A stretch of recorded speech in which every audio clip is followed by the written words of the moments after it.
Olá, eu sou o Felipe Siqueira e esse é o nosso quadro Pergunte ao Teólogo. A pergunta de hoje é do Ana Souza, o pastor Ana Souza. Pastor, um abraço fraterno e digo a você que eu sou um grande admirador. Me sinto honrado pela pergunta. A pergunta do pastor Ana é a seguinte: ele perguntou se eu acredito que a igreja está vivendo os últimos dias.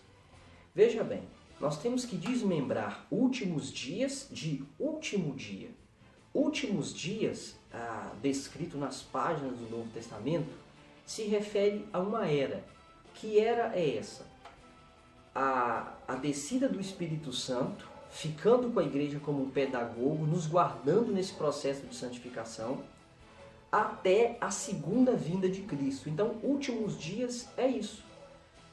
Quando o apóstolo Pedro, logo depois da descida do Espírito Santo no cenáculo, quando o apóstolo Pedro ele prega e cerca de 3.000 pessoas se convertem ao Evangelho, em seu sermão ele cita a profecia de Joel, Joel 2, onde o profeta Joel ele falava que o Espírito Santo viria e pessoas cheias do Espírito, eles teriam sonhos, visões, falariam outras línguas. E aquele momento, quando acontecesse, seria os últimos dias. Então Pedro, ele disse que estava vivendo os últimos dias porque tinha cumprido parte da profecia do profeta Joel.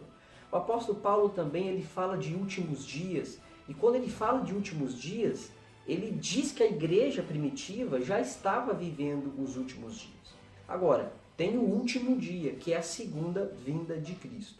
Então, é um tempo, não é um tempo dentro do Cronos, o tempo humano de um segundo, um minuto, um dia, um mês, um ano, não. Esse tempo dos últimos dias é um tempo dentro do Kairos, é um tempo de Deus, onde o Pai, o Filho e o Espírito Santo, eles estipularam um prazo que só eles sabem que tempo é esse. Se fosse medido dentro do Cronos, dentro do nosso tempo, só Deus, só o Deus Trino poderia dizer quantos anos, quantas horas, quantos minutos. Mas que nós sabemos que últimos dias é um tempo em que a igreja vive.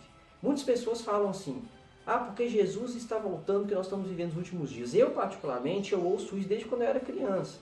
E pessoas mais antigas do que eu também ouvem isso, que Jesus está voltando, que nós estamos vivendo os últimos dias.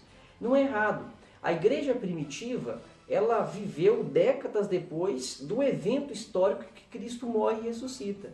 E aquela igreja já vivia nessa esperança. Eles entendiam e acreditavam que eles viriam no arrebatamento. Que aquele Cristo que tinha morrido décadas antes voltaria para buscá-los. Por quê? Porque eles já estavam vivendo também os últimos dias. Os últimos dias começam com a igreja primitiva e vai até com a última geração da igreja aqui na Terra. Se eu acredito que a igreja está vivendo os últimos dias, eu acredito. Desde o século I, a igreja já está vivendo os últimos dias. E o próprio Cristo disse: olha, ninguém sabe o dia e a hora em que nós vamos buscar vocês, em que eu vou voltar. Só o Pai, o Filho e o Espírito Santo é que sabe esse dia. A igreja, nós homens mortais, nós não sabemos o dia. Então pode ser a qualquer momento. E nós estamos vivendo os últimos dias desde o século I.